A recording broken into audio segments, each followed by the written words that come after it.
하나님의 말씀은 마태복음 5장 9절 말씀입니다. 화평하게 하는 자는 복이 있나니 그들이 하나님의 아들이라 일컬음을 받을 것이미요. 할렐루야. 오늘은 화평케 하는 자의 복이라는 말씀으로 은혜 얻고 돌아가길 바랍니다. 다시 서로 한번 인사 나누겠습니다. 화평케 하십시다. 여러분에게 좀 질문을 한번 드려볼게요. 세상에서 제일 쉬운 직업이 무엇일까요? 네? 모르세요? 세상에서 제일 쉬운 직업. 이거 넌센스 아니에요. 그냥 생각나는 대로 말씀하면 돼요. 세상에서 제일 쉬운 직업. 노는 거요? 네? 노는 거? 노는 분들에게 여쭤보세요. 노는 것도 지겹다고 그러더라고.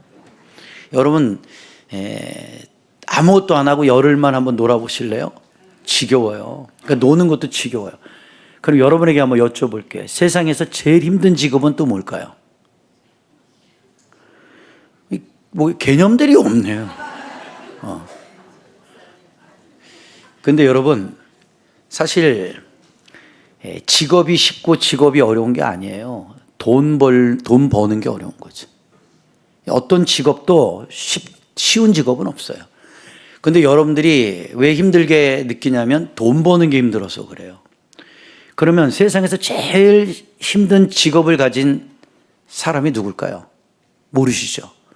제가 이 예화를 드리면 금방 이제 답을 알게 될 겁니다.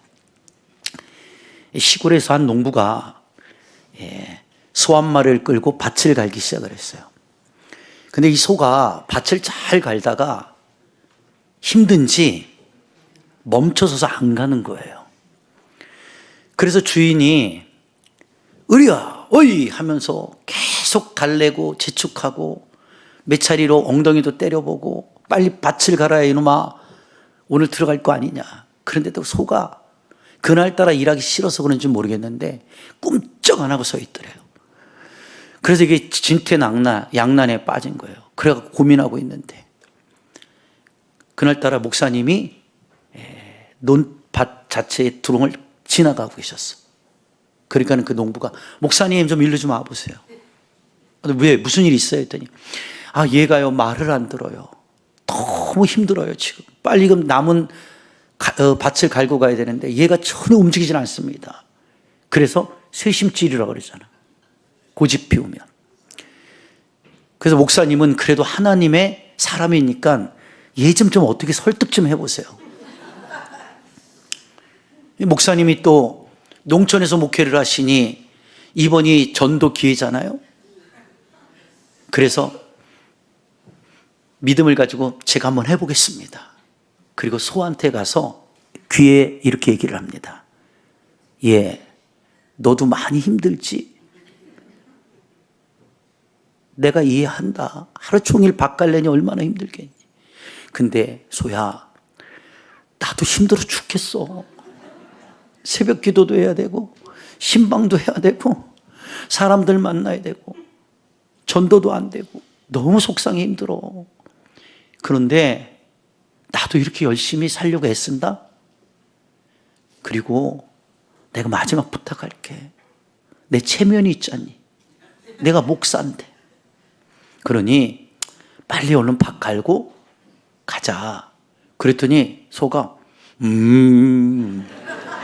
이러고 밭을 갈더라는 거야. 그래가지고 농부가 깜짝 놀란 거예요. 농부가 아니 세상에 내가 그렇게 해도 안 움직이던 소가 목사님 한 마리 움직인단 말이야. 근데 조금 있다가 또 갈더니 힘든지 또 멈추는 거야. 그 또 안 움직여. 그러니까는 그 농부가 목사님 또 안 움직여요. 얘 좀 어떻게 좀 해보세요. 그래서 목사님이 다시 소에게 찾아갔어요. 왼쪽 귀에다가 열고 뭐라고 사바사바 얘기를 했어요. 그랬더니 그 소가 눈을 크게 뜨더니 깜짝 놀라더니 밭을 막 다 갈아버리더래. 뭐라고 그러는지 아세요? 이렇게 말했어요. 너 계속해서 말 안 들으면 목사 시킬 거다. 그때 소가 놀래가지고 밭을 휙 갈아버리더래. 그 세상에서 제일 힘든 직업이 무슨 직업이에요? 이제 답을 아셨죠? 근데 목사가 왜 이렇게 직업이 힘든 직업인 줄 아세요? 여러분, 소도 알아듣게 해야 된단 말이에요. 미물인 소에게도 은혜를 줘야 돼. 근데 이게 지금 제가 농담인 것 같지만요, 옛날에 농촌에서 시골 교회 다니셨던 분들은요 기억날 겁니다. 소가 출산을 하거나 이러한, 그쵸, 하물며 개도 출산할 때 그 옛날엔 수의사가 없잖아요. 그럼 난산을 겪는데 잘못하면 옛날엔 소가 가족이고 그 집안을 일으키는 재산이었잖아요. 근데 소가 죽으면 안 되잖아요. 그래서 소가 난산을 겪고 어려움을 겪을 때 교회 찾아가서 목사님 불러다가 소에게 안수해가지고 출산시킨 목사님들도 많아요. 그러니까 이제 목사라는 직업이 개, 소, 돼지한테도 안수를 해갖고 출산시켜야 되는 사명이 있어. 그러니 얼마나 힘들겠어요. 근데 보세요. 소 귀에다가도 얘기하니까 소가 알아듣잖아요. 여러분 지금 소가 아니잖아요. 사람이잖아요. 내가 하는 말을 왜 못 알아들어요? 그리고 왜 안 들으려고 그래요? 그러니까 뭐라고 그래요? 죄송하지만 짐승만치도 못한 인간이 되는 거예요. 사람이 안 들으면요, 깨닫지 못하면요, 짐승과 다를 것이 없어요. 이해가 되시죠? 오늘도 하나님 말씀을 통해서 옆 사람하고 인사하세요. 짐승에서 좀 탈피하자. 우리는 짐승이 아니에요. 하나님이 만드신 사람이죠. 믿으시면 아멘. 그래서 사람은 사람답게 살아야 돼요. 사람은 사람의 도리를 하고 살아야 돼요. 사람이 사람답게 살지 못하면 그건 금수만치도 못하는 거예요. 그래서 제가 제일 좋아하는 구절이 공자가 가라사대 윤리강령 1편 1절에 사람이 사람이라고 다 사람이냐? 사람이 사람다워야 사람이지라는 말이 있어요. 그러니까 우리는 사람은 사람인데 그냥 사람이 아니라 하나님이 창조하신 하나님의 사람이 되어야 합니다. 믿으시면 아멘. 그러면 이 하나님의 사람은 갖춰야 될 덕목이 있죠. 사람은 사람으로 갖춰야 될 덕목이 있어요. 그것이 인격이 되는 것이고 인성이 되고 또 인품이 돼요. 그런데 오늘 마태복음 5장에는 우리가 하나님의 사람으로 갖춰야 될 그 덕목 중에 8가지 가운데 하나가 바로 오늘 화평이라는 덕목입니다. 대부분 많은 사람들은 화평케 하는 자라는 말씀을 우리가 어떻게 해석하냐면 그냥 쉽게 표현할게요. 평화로운, 그렇죠? 문제가 없이, 다툼이 없이 그냥 평화로운 상태를 화평케 하는 자로 보고 있어요. 물론 틀린 말은 아니에요. 그런데 이것을 성경의 본문인 원서를 가지고 보면 해석이 조금 바뀝니다. 이게 평화라는 자체, 화평이라는 자체가 헬라어로는 에이레네예요. 그리고 히브리 말로는 여러분이 잘 쓰는 샬롬이거든요. 그러니까 에이레네, 샬롬, 이 뜻을 직역해 보면요, 에이로라는 단어에서 와요. 에이레네가. 그 뜻을 한국말로 바꾸면 결합하다, 연합하다, 이런 뜻을 갖고 있어요. 그러면 이 결합하고 연합한다는 뭐예요? 둘을 하나로 만드는 것을 의미한다라고 말해요. 그래서 화평케 하는 자가 복이 있다라는 말은 둘로 나눠져 있는 것을 하나로 연합시키는 자, 쪼개져 있는 것을 하나로 붙이는 자, 그러한 자가 하나님께 복이 있는 자라는 거죠. 사람을 만나보면요, 다 그렇진 않지만 간혹 사람들 가운데 자꾸 쪼개는 사람들이 있어요. 이 사람과의 관계가 친하면 끼어들어서 그 사람과의 관계를 어떻게 이간질을 하든 뭐 하는지 모르겠지만 하여튼 쪼개버리는 자가 있어요. 이게 나눈단 말이에요. 분리시킨다는 거죠. 여러분, 그게 바로 바리새인의 영이에요. 바리새인 자체의 영은 분리시키는 겁니다. 그게 바로 우리가 말하는 영적인 사탄의 영이고 적그리스도의 영이에요. 적그리스도의 영이, 사탄의 영이 내 속에 들어오면 자꾸 내 마음이 어떻게 돼? 연합되지 못하게 쪼개버려요. 사람과의 관계도 쪼개버려요. 자꾸 나눠버린단 말이에요. 그런데 오늘 예수님께서는 왜 화평케 하는 자가 복이 있다고 그랬을까요? 이것을 한국 성경으로 이렇게 표현했지만 원전을 가지고 직역하면 둘을 하나로 만드는 자가 복이 있다, 이렇게 말하고 있다는 것이죠. 믿으시면 아멘. 히브리어로 샬롬이라는 말은 여러분이 잘 알다시피 평화, 화평이라는 단어를 사용하는데 이것은 싸움이나 미움이나 분쟁이나 원망이나 불평이 없는 상태의 심령 상태를 표현한다, 이렇게 기록하고 있어요. 그러니까 내 마음이, 여러분 이렇게 표현하죠. 그냥 요즘 내 마음이 되게 편해. 나는 마음이 되게 요즘 편해. 아멘 안 하는 거 보니까 옆 사람 보고 인사해. 얼굴만 봐도 불편하다, 야. 여러분 얼굴만 봐도 불편한 게 보여요. 불편해. 그렇죠? 여러분 이게 영적으로 설명해 드리는 거예요. 이게 사단의 영이란 말이에요. 그러니까 사탄은 연합시키고 화합시키고 하나가 되지 못하게 하고 불편하게 만들어요. 마음의 상태를. 그러니까 이 성도가 이 성도를 보면 불편하죠. 내가 여러분을 보면 불편하죠. 여러분이 날 보면 불편해지죠. 그 부부간에 불편해지죠. 부모와 자식지간에 불편해지죠. 그 불편이라는 자체가 뭐예요? 화평을 누군가가 깨고 있다는 것이죠. 여러분들이 영적인 지혜에, 아까 그랬잖아요. 하나님의 사람으로 똑똑하려면 나의 그러한 하나 되어지는 은혜로운 마음을 누군가가 이 마음 속에 들어와 자꾸 어떻게 돼요? 회파시키고 그걸 분리시키고 나누고 깨고 있다는 걸 알아야 되는 거예요. 그래서 한번 따라해 볼래요? 하나가 되게 하는 자가 복이 있다. 연합하는 자가 복이 있다. 이해가 되셨죠? 오늘도 우리 김 집사님 나라와 민족을 위해 기도했죠? 이 나라와 민족이 다른 나라, 다른 민족이 대한민국을 만든 게 아니잖아요. 우리나라잖아요. 그 우리 민족이잖아요. 그 북한도 우리 민족이고 남한도 우리 민족이죠. 다 한 민족이죠. 그래서 분단은 빨리 해결돼야 돼요. 나눠져 있는 게 연합이 돼야 돼요. 그걸 통일이라고 그러죠. 그래서 우리의 소원은 통일, 꿈에도 소원은 통일. 이것을 우리가 국민학교 때부터 불렀어요. 근데 지금 아직까지도 통일이 안 되고 있어요. 왜 안 될까요? 이게 정치, 경제, 군사의 문제뿐만이 아니고요. 우리나라 국민을 보십시오, 지금. 통일이 될까요? 이 남한이라는 조그만 땅덩어리 안에서도 좌편, 우편이 쫙 찢어졌어요. 그리고 하나가 안 돼요. 이게 연합이 안 된단 말이에요. 하나님 안에서는요, 네 편, 내 편이 없어요. 하나님 안에서는 우리가 한 편이 되어야 되는 거예요.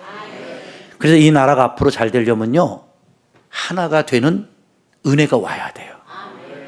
그래서 저는 요즘 나라와 민족을 위해 기도합니다.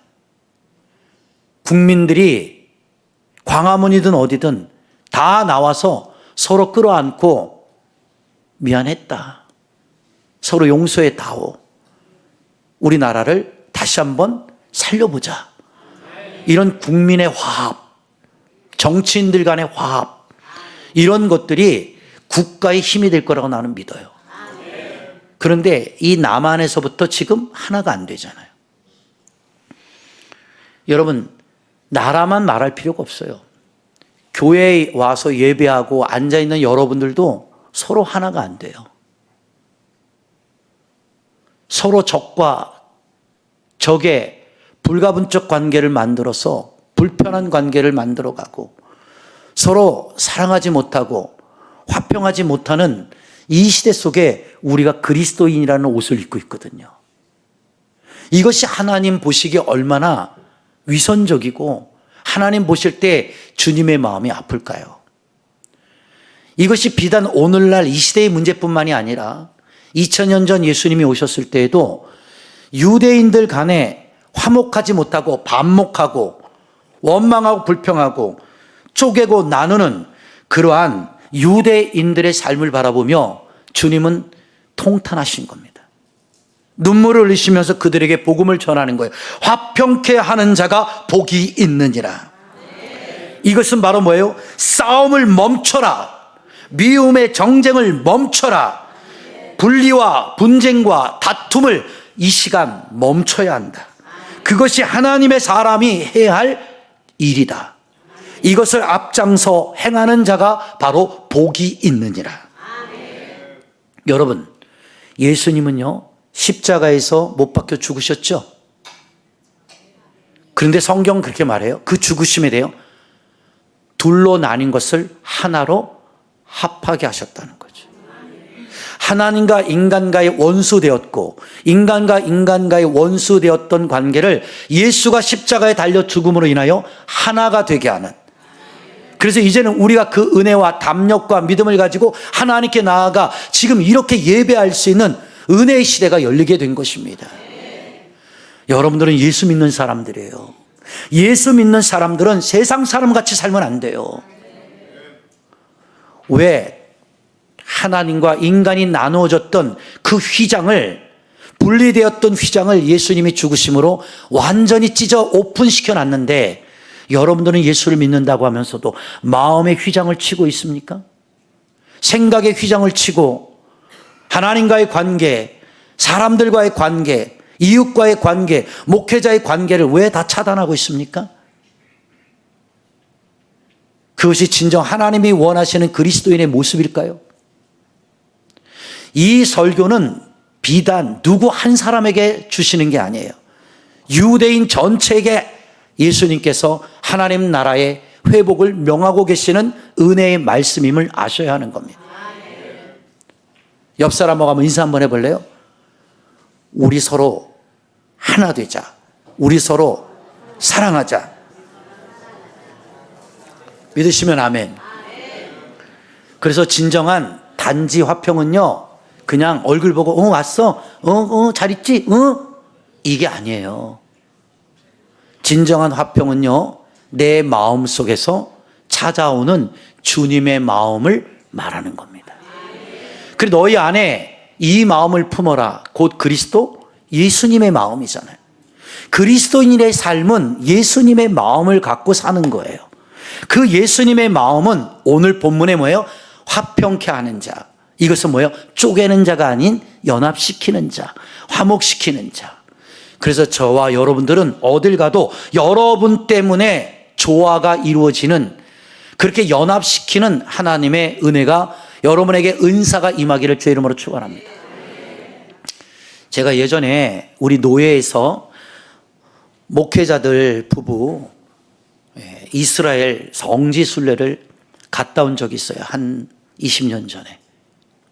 처음으로 머리털 나고 예수님이 태어나신 이스라엘이라는 나라를 가게 된 거예요. 그래서 터키를 들려서 이제 이집트 들어가서 거기서 이제 차를 타고 예루살렘까지 갔어요. 한 부부가 갔으니까 한 40명 정도 이렇게 갔거든요. 그런데 하루 이틀 3일이 지나고 이게 2주로 갔는데, 지나면서 제가 이렇게 보니까 아직도 기억이 나요. 사모님들 간에도 이렇게 패가 생겨요. 목사님들 간에도 이렇게 패가 생겨요. 처음에는 김 목사, 유 목사, 조 목사, 사모님 이렇게 왔다가 여행 기간이 조금 시간이 지나니까 이게 패가 생겨요. 제가 그걸 본 거예요. 그래서 왜 패가 생기나 봤더니, 쉽게 표현할게요. 좀 교회가 넉넉하고 물질이 있는 사람은 있는 사람들끼리 어울려요. 없고 힘든 사람들은 거기에 낄 수가 없는 거예요. 그러니까 또 없는 사람들끼리 그냥 조촐하고 소소하게 뭉쳐 다니게 되는 거예요. 그게 좋게 말로 해서는 각자 소그룹을 이뤄서 서로 마음에 맞는 사람끼리 그냥 자유시간도 보내고 차도 마시라고 했지만, 제가 그 어린 나이에 바라보니까 큰 교회, 작은 교회, 있는 목사님, 없는 목사님 이렇게 나누게 되더라고요. 그러다 보니까 이 여행을 2주 동안 하는 시간 속에서 굉장히 나중에는 불편한 관계가 되어 돌아오더라고요. 이게 보이지 않게끔. 만약에 그 있는 목사님들이 없는 목사님을 조금 더 배려해서 상처가 되지 않도록 좀 나누고 베풀고 뭔가 같이 할 수 있는 은혜 시간을 가졌다면 그 성지순례가 굉장히 은혜로웠을 것 같아요. 그래서 이제 돌아와서 우리 사모하고 얘기를 했어요. 근데 우리 사모님이 그러더라고요. 여보, 난 다시는 이제 노예에서 어디 가는 거 안 따라갈 거야. 그러더라고요. 그래서 왜? 무슨 일 있었어? 그러니까 목사님들은 또 목사님들끼리 가는 시간이 있잖아요. 사모님은 사모님들끼리 갔는데 이유가 뭐야? 그랬더니 그 암호암흑의 사모님 있지 여보. 근데 그분이 참 독특한 은사를 가졌어. 그래. 그래서 무슨 은사인데 했더니 사모님들이 모여서 차도 마시고 막 은혜 받은 얘기, 목회에 힘든 얘기 서로 막 하고 있는데 이분이 들어오면 모든 판을 주도하려고 하고 그리고 뭔가 얘기를 하면 그거 아니라고 그러고 막 자기가 막 다 나서서 가르치고 막 답을 주려고 하고 막 이런다는 거야. 그래서 그 사모님하고 이틀을 같이 움직이다 보니까 사모님들이 다 흩어져 버려요. 그 사모님만 오면 우리끼리 모여서 재미나게 얘기하다가도 그 사모님만 오면 싹 그냥 딴 데로 가버려요. 그러니까 그 사모는 거꾸로 상처를 받는 거야. 왜? 왜 나만 가면 다 피해? 나를 왕따 시켰다고 생각하는 거야. 아니에요. 그래서 제가 그 이야기를 듣고 나중에 봤어요. 그랬더니 그 사모님은 오기만 하면 사람들을 흩어버려요. 그게 은사더라고. 그게 은사야. 그래가지고 나 그분을 잘 몰라요. 그런데 우리 선배님한테 여쭤봤어요. 목사님, 저 목사님 제가 저번에 성지순례 갔다 오면서 봤는데 참 좋으시던데 목회 되게 잘하세요? 그랬더니 목사님들이 그래요. 목사님은 괜찮아. 근데 저 교회에 저 집안에 사모가 문제야. 왜요? 그랬더니 교인들 안에도 똑같은 짓을 하는 거예요. 여기 가서 참견해 갖고 깨버리고 또 구역장님들 모여서 거기 들어가 갖고 깨버리고 그래서 교회가 한참 목사님 때문에 부흥되다가 사모 때문에 다 깨져버렸다는 거예요. 이런 교회 되게 많아요. 목사님 때문에 깨지는 교회도 있지만 대부분 사모님들 때문에 깨지는 은사를 가진 사모 만나서 교회가 성장하지 못하는 교회가 굉장히 많아요. 그래서 제가 그렇구나. 그래서 선배님이랑 차를 마실 때 이런 지혜를 주셨어요. 어떤 지혜를 주냐면 유 목사, 너는 목회한 지 지금 오래되지 않아서 잘 모르지? 네, 형이 가르쳐줄게. 꼭 기억해. 뭔데요? 네 사모를 앞으로 내세우려면 목사님 같은 실력을 갖춰서 앞에 내세우고 그렇지 않고 어정쩡하다면 이 교회에서 사모가 누군지도 모를 정도로 조용하게 교회 다니게 만들어. 그래야 그게 네 목회에 도움이 될 거야 라고 얘기를 해요. 그래서 그렇구나 해서 내가 그 당시에 보니까 우리 사모님은 앞서서 막 할 스타일이 아니야. 그냥 여성 스타일이에요. 조용하고. 그래서 제가 그랬죠. 당신은 나서지 마. 그냥 박혀 있어. 그래가지고 저분도 저에게 얘기하기를 맞아 여보, 나는 박혀 있는 게 은사야. 그래서 안 나타났어요. 안 나타났어. 그런데 이제 때가 되잖아요. 그래서 어느 날 제가 이제 붕해를 많이 나가고 교회를 비우는 시간들이 많아지니까 나를 대신할 목사님이 필요하잖아요. 그래서 40대에 공부를 했어요. 그래서 연세대학 MDB서부터 박사학위까지 다 공부를 했어요. 그래서 이제 목사가 됐어요. 그러니까 어찌됐든 타이틀이 목사가 됐잖아요. 그리고 나니까 저를 지금은 얼마나 많이 도와주는지 몰라요. 나는요 정말 복 받은 사람이라고 생각하는데 복 중에 복은 마누라 잘 얻은 복인 것 같아요. 진짜요. 어떤 사모님은 잘못 얻어가지고 제 깨는 은사의 사모님 때문에 목사님이 목회 못하는 분 많은데, 저는 우리 장 목사님한테 제가 뭐 부흥회를 가든 어디를 가든 맡겨놓고 가도 얼마나 설교도 잘하시고 성품도 좋아가지고, 응? 나 오늘 집에 가면 사랑받겠네. 응? 그래서 지금 많은 목회에 정말 도움자가 되고 있잖아요. 수요 성경 공부도 제가 부탁을 했어요. 여보, 내가 물론 교육을 해야겠지만 여자 집사님들이랑 매일 만나서 공부한다는 게 내가 솔직히 부담스럽다. 당신이 이제 그만 박혀있고 이제 나올 때가 됐다. 그래도 맨 처음엔 고사하더라고요. 여보 난 안 해.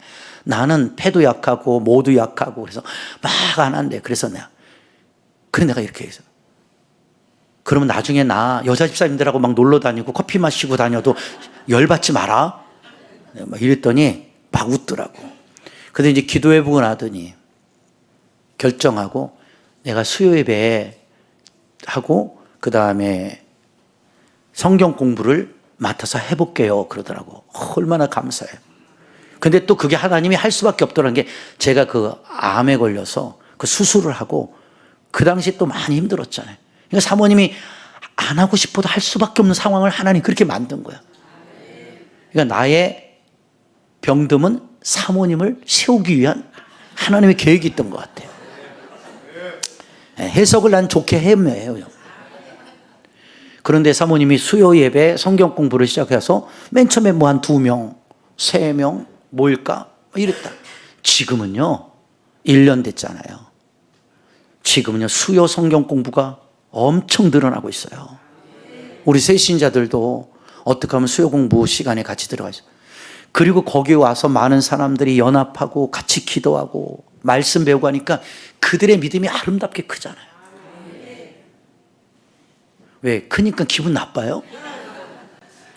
이게 바로 뭐냐면, 보세요.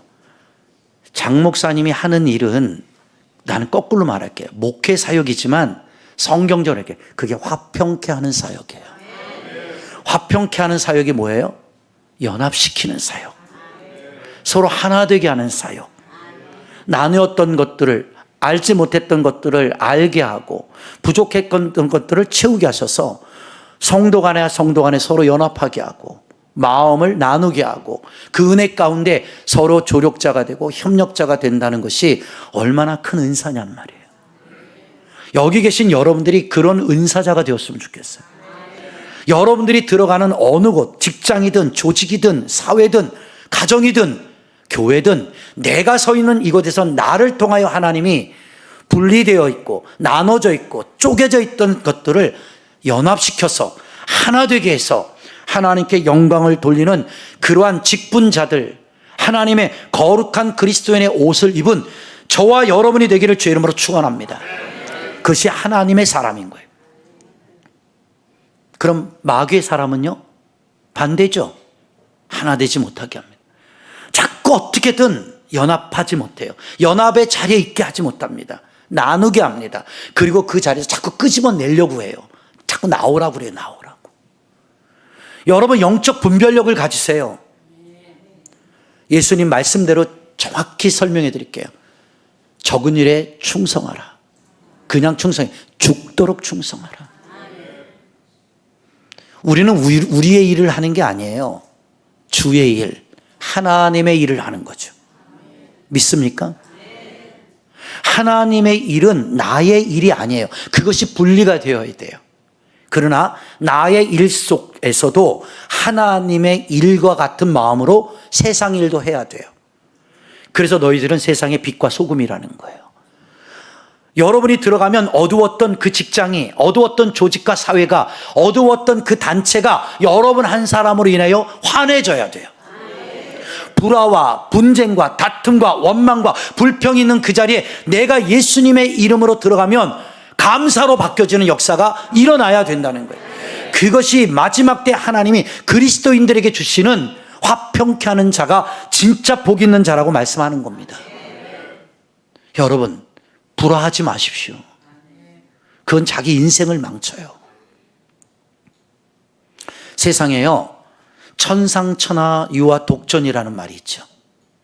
이게 무슨 뜻이에요? 천상, 하늘 위로, 하늘 아래로, 유아 독전이라, 혼자 살아가는 거예요. 혼자 살 수 있을까요? 아니죠. 그게 교만인 것입니다. 성경의 예수님은 합력하여 선을 이루어야 된다고 말합니다. 그게 바로 뭐요? 화평케 하는 자인 거예요. 그러니까 내가 가면 싸움이 그쳐야 돼요. 분쟁이 멈춰야 돼요. 불평과 원망이 멈추고 감사와 은혜와 여러분들에게 눈물이 나타나야 돼요. 그래서 여러분, 제 말이 진짜인지 아닌지 당장 시험해 보세요. 은혜 받은 사람하고 같이 한 시간을 차를 마셔보세요. 은혜 되게 서로 많이 받고 옵니다. 그렇죠? 근데 불평하고 원망하는 사람이랑 30분 차를 마시고 오십시오. 여러분의 영이 불평과 원망의 영으로 오염될 것입니다. 그래서 옛날 어른들이 유유상종이라, 사람은 끼리끼리 모이는 거예요. 내가 마음이 이렇게 화평케 하고 행복한 사람은 행복한 사람을 서로 끌어들이는 거예요. 이 자석과 같이 끌어다니는 힘이 있어요. 우리 교회도요, 이렇게 화평케 하는 자들이 많아야 성령 하나님이 저 바깥에서 불화하고 원망하고 불평하고 힘들게 사는 사람들을 이쪽으로 끌어들이는 은혜가 주어지게 되는 거예요. 여기 들어와서 뭐 하는 거예요? 화평케 하는 거예요. 그래서 반목했던 부부가 목사님 설교 듣고 사랑을 받고 양육받고 그러면서 그 마음이 변화되어서 부부간에 화목이 되고, 부모와 자식 간에 원수처럼 살던 집안이 화목이 되고, 친구와 친구의 관계가 깨졌던 관계가 회개함을 통해 서로 회복이 되어 하나가 되고, 이것이 바로 하나님의 일이라는 겁니다. 그런데 여기 계신 여러분들, 죄송하지만 이렇게 하나 되는 일에는 연합이 안 돼요. 근데 신기하게요, 불평하고 원망하고 투정하고 하는 일에는 부모 자식 간에 똘똘 뭉칩니다. 나는 목회 40년 하면서 많이 봤어요. 여러분들이 가정이든 어디든 나 하나를 통해서 그 가정의 불평이 감사로 바뀌게 만들어야 돼요.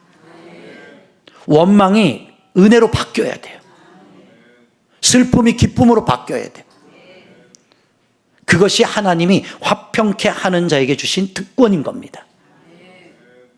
그래서 저는 요즘 기도해요. 나를 만나는 자마다 불행했던 자가 행복하게 해달라고. 우리 교회 오는 자들마다 기쁨이 넘치고 감사가 넘치고 행복이 넘치게 해달라. 근데 제가 성경 공부를 가르치다 보면 간혹 이런 말을 해요. 어떤 분들이, 다는 아니에요. 목사님, 참 저 신기한 걸 체험해요. 이 교회에 와서. 그래요. 뭐가요? 그러면 저 교회 문을 열고 계단을 올라올 때부터 자꾸 눈물이 나요. 그래요. 여러분, 은혜 받고 이 교회 처음 왔을 때 그런 마음 아니셨어요? 그런데 왜 어느 날부터 그 감사가 식고 은혜가 식고 눈물이 식었을까요? 그리고 왜 기쁨과 행복보다는 불편함과 불행이 내 마음을 어둡게 점령하고 있을까요? 이것은 목사님의 문제나 여러분의 문제가 아니에요. 본인 자신의 문제인 겁니다. 그러한 문제를 하나 둘씩 짚어가기 시작하면 인생을 살 수가 없어요. 그래서 성경에는 그리 아니하실지라도 감사하라. 그럼에도 불구하고 행하나. 이것이 하나님이 우리에게 주신 믿음이 아닐까요? 그러니까 사람은요, 어려울 때 진정성이 나타나는 거예요. 사람은 어려울 때 그 사람의 진정한 본질이 드러나는 거예요. 행복하고 좋을 때, 넉넉할 때, 사업이 잘 되고 인생이 잘 풀릴 때는 우리가 누구나 다 할렐루야 할 수 있어요. 아멘 할 수 있어요. 그런데 그 사람의 진정성과 본질은 내가 가장 어려움을 당할 때 본의 아니게 나타나는 거예요. 그래서 어른들이 부부간에도 친구간에도 어려울 때 그 얘기하자. 야, 내가 어려움 당한, 야, 속 다 봤어 그러잖아요. 그때나 속 다 본 거야. 요번에 뉴스에 이런 장면이 나왔어요. 난 그거 보고 내가 댓글을 달았어요. 너무 화가 나가지고. 부인이 뷰티 유튜버예요. 그래서 20대부터 열심히 살았어요. 우리 딸처럼. 근데 되게 생긴 게 못생겼었나 봐요. 근데 이게 뷰티 사업을 하니까 예뻐져야 되잖아요. 그러니까 성형수술도 하고 여러 가지 의학의 도움을 받아서 이 유튜버가 되게 예뻐졌어요. 그래서 열심히 살아가지고 이 유튜버가 엄청난 인기를 끌면서 그가 이게 제공하는 제품들이 막 불티나가게 팔리기 시작하는 거예요. 그래서 남편도 초심을 갖고 초년 시절에는 부인을 도와서 그 회사를 많이 키웠어요. 그리고 이제 궤도에 올라갔어요. 그런데 어떤 일이 벌어졌냐면 이제 돈이 많이 들어오고 생기니까 이 남편이 스포츠 토토 도박에 손을 대기 시작한 거예요. 맨 처음에는 이제 장난으로 100만 원, 뭐 이렇게 200만 원 자기 그 돈에서 하기 시작했다. 계속 잃으니까 이 도박의 심리가 원금 생각나는 거예요. 그러다 보니까 이게 100만 원 했던 게 1000만 원이 되고 1000만 원인 게 2000만 원이 되면서 나중에는요, 이 회사에서 들어오는 돈을 공금을 횡령해 가지고 얼마를 했냐면 8억을 날렸어요. 8억을 도박으로. 그걸 이제 부인이 몰랐죠. 부인은 이제 사업하는데 모든 관리는 남편이 하니까. 거기에 이제 배신감을 느낀 거죠. 그래서 싸우다가 안 되겠다, 이혼하자라고 여자가 말을 했어요. 어떻게 도박에 미쳐서 회사 공금에 손을 대느냐. 그래서 이혼을 하자 이러니까 이 남편이 이혼하자는 소리를 듣고 이렇게 말을 합니다. 네가 가진 재산 50%를 나한테 다 넘겨. 이게 법이야. 나도 너 회사 키우는데 조력했지. 그러니까는 100억이면 50억 내놔. 이렇게 된 거예요. 이렇게 싸운 거예요. 보세요. 어려울 때 힘들 때는 서로 도와가면서 그 회사를 일으키기까지는 얼마나 힘들었겠어요. 근데 한쪽이 깨버린 거잖아요. 그랬더니 여자가 나 그렇게 못 줘. 당신이 그렇게 크게 한 것도 없고 나는 당신한테 그런 돈을 줄 수도 없어. 왜? 그 돈 줘봤자 또 도박할 거 아니야. 도박하든 말든 신경 안 써. 그냥 내놔. 남자가 이제 막 가는 거예요. 근데 전 거기서 충격을 먹었어요. 너 만약에 절반 재산을 나눠주지 않으면 너 소실적에 얼굴 뜯어 고친 거부터 시작해서 네 사생활 내가 다 사진으로 갖고 있어. 그거 아예 유튜브에다 다 폭로해 버릴 거야. 그리고 네 회사 다 망해버리게 만들 거야. 이래서 이게요, 법정 때까지 갔어요. 그래서 결판이 뭐가 난 줄 알아요? 남편이 부인에게 협박죄가 된 거예요. 그래서 구속당했어요. 내가 그걸 보면서 너무 속이 상해서 답글을 달아줬어요. 에라이 미친놈아. 정신 차리지. 여러분, 그런 돈 잘 버는 부인 둔 거 축복 아닙니까? 그럼 정신 차려서 더 좋게 회사를 키울 생각을 해야지. 돈 조금 벌었다고 도박에 빠져가지고. 그건 누구 잘못이요? 그 평화를 깬 게. 남편 잘못 아닙니까? 근데 그거 안 준다고 법정 때까지 가가지고 너 젊었을 때 성형수술한 것부터 시작해서 사생활 다 폭로한다. 야, 난 그걸 보면서 부부도요, 등 돌리면 무서운 존재가 되는 거예요. 옆 사람 보고 인사하세요. 이미 무서운 존재가 됐죠? 살면서도 무서운 존재가 돼요. 여러분, 제가 우습게 설명을 해드렸지만 이게 사회예요. 이게 부부관계고, 이게 부모와 자식 관계고, 자식이 부모한테 돈 안 준다고 아버지 어머니 살해하는 사건도 비일비재히 일어나잖아요. 그래서 저는 하나님께 감사해요. 나는 죽을 일이 없어요. 줄 게 없어요. 그래 얼마나 감사해요. 그러니까 우리 아들도 나한테 별로 달라고 하질 않아요. 재미난 얘기 해드릴게요. 어느 날 전화가 왔어요. 아버지, 왜? 제가 용돈이 부족해서 그런데 좀 5만 원만 좀 빌려주시면 안 돼요? 달라는 소리도 안 해요. 하도 빌려가니까 그냥 주시면 안 돼요? 그래요. 그래서 내가 예, 지금 나도 힘들다. 나 5만 원도 없어. 그랬더니 알겠습니다 했더니 엄마한테 한 거예요. 그러니까 먼저 1차는 나를 찔러보는 거예요. 그러니까 내가 이제 못 주니까 엄마한테 한 거예요. 엄마, 나 사실 이런데 돈 좀 5만 원만 주시면 안 돼 했더니 엄마가 통장을 찍어갖고 보내줬어요. 예, 나 16,000원 있다. 16,000원. 그때 우리 아들이 그걸 보더니 팍 웃으면서 보내왔어요. 저 문자 있어요. 보여드릴까요? 그러면서 보내더래. 죄송한데 그 10,000원만 보내주시면 안 될까요? 이야, 대단한 놈이에요. 내가. 그래서 내가 그랬어요. 난놈이라고 그랬어요. 난놈. 그래서 내가 어떻게 했어? 그랬더니 여보 10,000원 붙여줬어. 그러면서 나 6,000원 남았다 이러는 거야. 그게 자식이기 때문에 이해하지만 야, 난 그랬어요. 걔는 얼마나 없으면 그 10,000원도 뺏어갔겠냐고. 그게 또 어떻게 보면 짠하고 안쓰럽더라고. 그게 부모의 마음인 것 같아요. 여러분들도 다 하나님 안에서 화평케 하고 은혜롭고 행복하게 살고 싶지, 징징거리고 싸우고 불평하며 원망하며 살기 원하는 사람 이 자리에 단 한 명도 없을 겁니다. 그러나 그러한 화평이 물질적 관계로, 인간적 관계로, 사회적 관계로 하나님이 주신 그 은혜를 잃어버리지 않았으면 좋겠어요.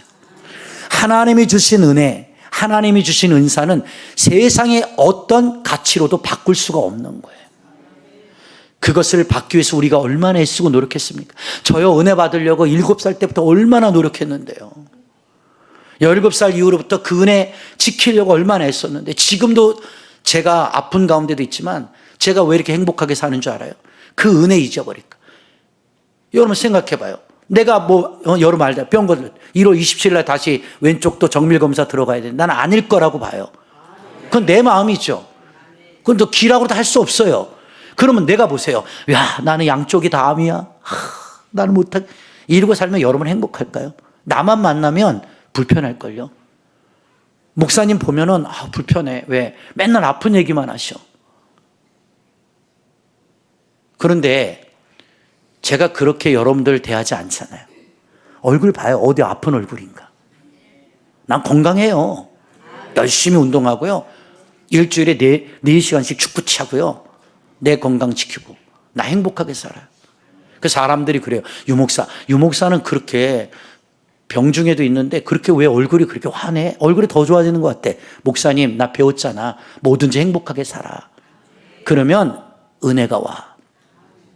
여러분, 인생 별거 없어요. 짧은 인생. 배영만처럼 제가 늘 설겠죠. 이게 뭐냐고 이렇게 살면. 그러면 점점 우울해질 겁니다. 그냥 힘든 거 알아요. 지치는 거 알아요. 속상하고 어려운 거 알아요. 나도 힘들고 어려워요. 나도 속상해요. 힘들어. 그런데 난 하나님을 봐요. 그것이 진짜 믿음인 거예요. 우리 찬양의 가사도 있죠. 괴로울 때 어딜 보래요? 주님의 얼굴 보래잖아요. 힘들 때 여러분 십자가에 달리신 메시아를 바라보세요. 여러분의 힘듦이 그 메시아의 힘듦과 비교할 수 있나요? 그 주님의 고통과 그 주님의 신음과 그 주님의 물과 피 한 방울 흘리심이 여러분들 어떤 고난과 비교할 수 있나요? 그 고난을 참으시면서까지도 우리에게 행복, 화평, 은혜를 선물로 주신 거예요. 그 은혜 속에 우리가 지금 살아가고 있는 겁니다. 그로 저와 여러분의 남은 여생을요 행복하게 사십시오. 그럼 여쭤볼게요. 마지막으로 돈 많으면 행복할까요? 아니에요? 그런 분들 난 좀 주세요. 나 좀 줘봐. 내가 한번 느끼고 얘기해 줄게. 근데 보세요. 돈이 많으면 순간은 행복해요. 근데 여러분 진짜 돈이 많아요? 누군가가 여러분에게 돈을 어마어마하게 줬어요. 근데 매일 이렇게 숙제를 해줍니다. 하루에 10억씩 쓰셔야 합니다. 못 쓸 시에는 다 갚아야 합니다. 이러면 10억 그까짓 거 하루에 왜 못 쓸 것 같아요? 저 강남에 가갖고 빌딩 하나 살려면 몇백억짜리도 있는데 그렇게 해서 다 사봐요. 샀어요. 300억짜리 빌딩도 샀어요. 땅도 샀어요. 다 샀어요. 내가 가서 지금 다 샀어요. 그런데 계속 샀어요. 근데 더 이상 살 게 없네요. 그럼 그때부터는요, 돈 쓰는 게 고민거리가 되고 불행이 될걸요. 오늘 뭘 써야 되지? 어디 가서 써야 되지? 이러지 않을까요? 그래서 사도 바울은 말하는 거예요. 나를 너무 부하게도 마옵소서. 나를 너무 가난하게도 마옵소서. 그렇죠? 왜? 너무 가난해도 하나님 모른다 할까 봐. 그렇죠? 너무 부해지면 어떻게 돼요? 하나님 떠날까 봐. 그래서 하나님이 여러분들 얼굴 보니까요, 죽지 않을 만큼만 주시는 것 같아요. 진짜. 나 굶어 죽지 않을 만큼만 주시는 것 같아요. 근데 거꾸로 마지막으로 간증하고 마칠게요. 하루하루 일할 수 있는 일터가 힘드시죠? 그 일터가 있다는 것도 감사하십시오.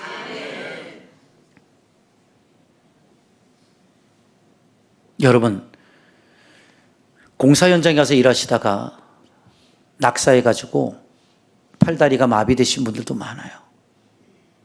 그런 분들의 꿈이 뭘까요? 큰 꿈일까요? 아니요. 다리와 손이 회복되면 다시 공사장에 나가보는 게 그들의 꿈일 것입니다. 누군가에게는 가장 절박한 꿈이 어떤 사람에게는 하찮은 꿈이 될 수 있고요. 어떤 사람에게 그 하찮은 꿈이 누구에게는 가장 절박한 꿈이 될 수 있다는 거예요. 그걸 여러분 생각하고 사셔야 합니다. 저는요, 늘 그래서 마음을 바꿔요. 제가 살면서 지금 바꿔지는 이유가 뭔지 알아요? 뭐든지 감사하자. 암이면 어때요? 일기에 발견됐으니까 감사하죠.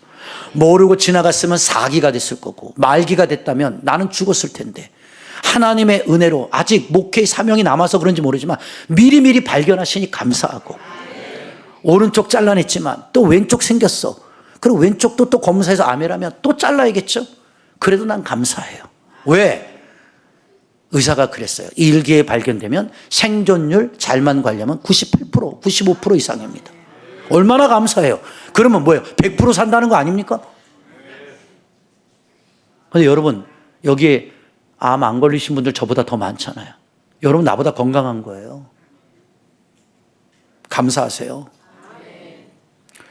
우리 승미 집사도 지금 유방암 때문에 얼마나 고생이 많습니까? 쉽게 생각했던 것. 여러분, 인생 살면서 암 한 번 안 걸리고 사는 것도 그 축복이에요. 하나님이 여러분에게 그런 면역력 강하게 주시고, 내가 힘들게 살아도 이렇게 튼튼하고 일하고 밥 먹고 자고 또 일 나가고, 이거 얼마나 하나님께 감사해요. 병원에 가서 들어놓고 계셔보세요. 일주일만. 일하고 싶을걸요. 금식 4일만 해보세요. 반찬 투정이 나오나요? 미움 한 그릇에도 감사합니다. 뭐든지 여러분의 마음에 그런 은혜가 있길 바랍니다. 그래서 항상 뭐예요? 나는 사명이 뭐다? 나를 통하여 화평케 하는 자. 나를 통하여 만나면 모든 사람이 행복해져요. 그래서 저는 제 찬송가 하나 만든 게 있어요. 세상에서. 이 노래 다 알아요. 만나면 좋은 친구 문화방송. 아시죠? 이게 나의 찬송이야. 만나면 좋아야지. 왜 만나면 불편해집니까? 그 여러분의 잘못된 삐뚤어진 마음이에요. 일부러라도 더 행복하게 표현하세요. 일부러라도 더 아름답게 다가가세요. 그리고 둘이 된 걸 하나로 연합시키세요. 깨진 걸 붙이는 은혜가 있어야 돼요. 그것이 화평케 하는 자. 에이렌의 자기 희생을 감수하고 목숨을 걸어 불화한 자들을 사랑으로 화평으로 연합시키는 자들, 이러한 자가 복이 있는 자니라. 이게 오늘 화평케 하는 자의 말씀인 것입니다. 다음 주에 또 배우고 우리 다 같이 손잡고 한번 인사할래요? 널 보니, 당신을 보니 내 마음이 참 행복합니다. 좀 얼굴 좀 보고 하세요. 뭐 왼수요? 교우지간에도 앞뒤로 좀 보면서, 아유 집사님, 아유 뵈니까 주님의 얼굴을 배우는 것 같아요. 한번 해보세요. 다 이렇게 웃고 하는데도 예배 끝나고 좀 나가서 좀 인사 좀 하려고 그러면 내가 무슨 뭐 가시가 달려. 그냥 눈 피하고 깔고 그냥, 뭐 내가 다가가면 막 알러러지 무슨 내가 세균 보균자인지 막, 이러고 그냥 가는, 그러지 마요. 한 번을 왔다 가셔도 좀 그렇게 행복하게 가든. 은혜롭게 좀. 목사님, 반갑습니다. 오늘 좋은 말씀 잘 들었습니다. 그러나 저는 다음 주에는 안 옵니다. 그렇지라도. 좀 그렇게 좀 행복하게 살잔 말이에요. 아셨죠?